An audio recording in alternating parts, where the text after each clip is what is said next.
بسم اللہ الرحمن الرحیم۔ 6 کلموں کا ثبوت کہاں سے ہے؟ جواب دیکھو، جب ثبوت مانگا جاتا ہے تو اگر ہم کہیں کہ یہ 6 کلمے فرض ہیں تو ہم سے دلیل مانگو، قرآن کی آیت یا متواتر حدیث، اور قطعی ثبوت قطعی دلالت۔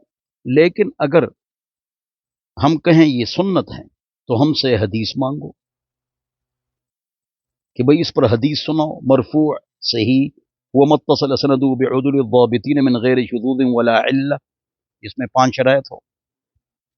اور اگر ہم کہیں کہ 4 کلمے حکم ابھی بتا رہے ہیں یہ سنت ہے، اور آخری 2 کلمے مستحب ہیں، اب دلیل مانگو۔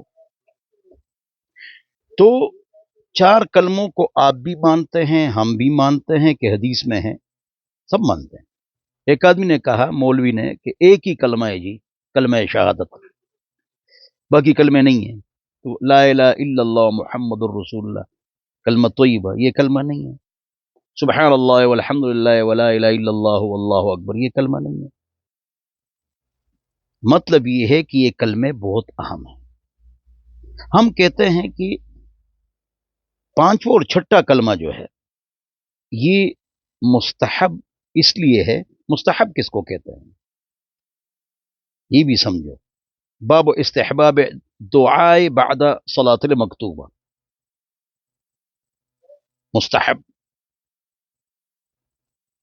استحباب ما استحبہ العلماء، مستحب اس کو کہتے ہیں کہ قرآن و سنت کو دیکھ کر علماء نے اس کو اچھا جانا ہو۔ تو 5 اور 6واں کلمہ کیوں مستحب ہے؟ ما استحبہ العلماء، کیوں کہا؟ وجہ، وائے، اس کی وجہ یہ ہے کہ 5 اور 6 کلمے میں تربیت ہے، ہم بچوں کو یاد کراتے ہیں، اس میں تربیت ہے۔ کیا؟ اس میں سورہ حجرات ہے، اس کے الفاظ مصنف لعبد الرزاق، المصنف لابی بکر ابن ابی شیبہ، امام بخاری کے استاد کی حدیث کی کتاب۔ تو میرے پیارے بھائیوں، اس کے الفاظ ان بکس میں موجود ہیں۔ ہم اس کو مستحب کیوں کہتے ہیں؟ یہ ترتیب سنت سے ثابت نہیں، الفاظ تو ثابت ہیں۔ تو اس میں شرک کی نفی ہے، بدعت کی نفی ہے، اور غیبت اور چغلی کی نفی ہے۔ تو ہم شروع ہی سے بچوں کو 5واں اور 6واں کلمہ اس لیے یاد کراتے ہیں تاکہ وہ غیبت سے، چغلی سے، شرک سے، بدعت سے بچے اور توحید و سنت پر چلے۔ ٹھیک ہے نا جی؟ تو بات کو سمجھا کرو، اور پھر اشکال یا اعتراض کر لیا کرو۔ اعتراض تو نہیں کرنا چاہیے، المعترض کالاعمی، اللہ کے بندو، پھر اشکال کرو یا اعتراض کرو۔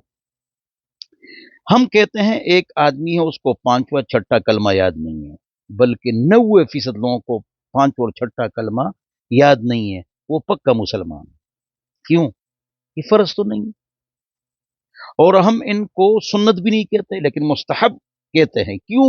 اس میں شرک و بدعت کی نفی ہے، شرک سے بچنا ہے، بدعت سے بچنا ہے، حرام سے بچنا ہے، غیبت سے بچنا ہے، چغلی سے بچنا ہے۔ تو اس لیے ہم کہتے ہیں کہ ان کی تربیت ہو جائے، بچوں کی تربیت ہو جائے، یہ ہمارا مطلب ہے۔ باقی کلمے 6 ہیں تو 6 نہیں، آپ یہ بھی کہہ سکتے ہیں کلمے 10 ہے تو حدیث سے میں ثابت کر سکتا ہوں۔ کلمے 20 ہے تو 20 کلمے بھی احادیث سے ثابت کر سکتا ہوں۔ 35 ہے تو 35 میں ثابت کر سکتا ہوں۔ احادیث میں ہے نا، صحیح احادیث میں ہے نا۔ بخاری مسلم کو اٹھاؤ، اس میں کتنے کلمے ہیں یار؟ قرآن کو اٹھاؤ، اس میں انبیاء کرام کے جو کی دعائیں ہیں وہ کلمے ہیں، آپ پڑھیں۔ یہ صرف کلمہ شہادت ہے تو کلمہ طیبہ کیا ہے؟ کلمہ طیبہ، کلمہ شہادت، 4واں کلمہ، 5واں کلمہ، 3واں کلمہ، یہ سب احادیث میں موجود ہے، اور ہم متفق علیہ ان کلموں کو مانتے ہیں، اور 5ویں اور 6 کلمے کا ہم نے بتلا دیا۔ اللہ ہم سب کو سمجھ عطا فرمائے۔ ایویں لوگوں کو پریشان نہیں کرنا چاہیے، ایویں سوالات نہیں کرنا چاہیے، امت کو پریشان نہیں کرنا چاہیے، اس لیے بیٹھے ہوئے ہیں کہ بس امت کو پریشان کریں۔ اللہ ہم سب کو سمجھ عطا فرمائے اور عقل عطا فرمائے، اور یہ کم از کم یہ 4 کلمے تو مطلب یہ آپ یاد کریں، 5 اور چھٹا کلمہ یاد کریں تو بہتر ہے۔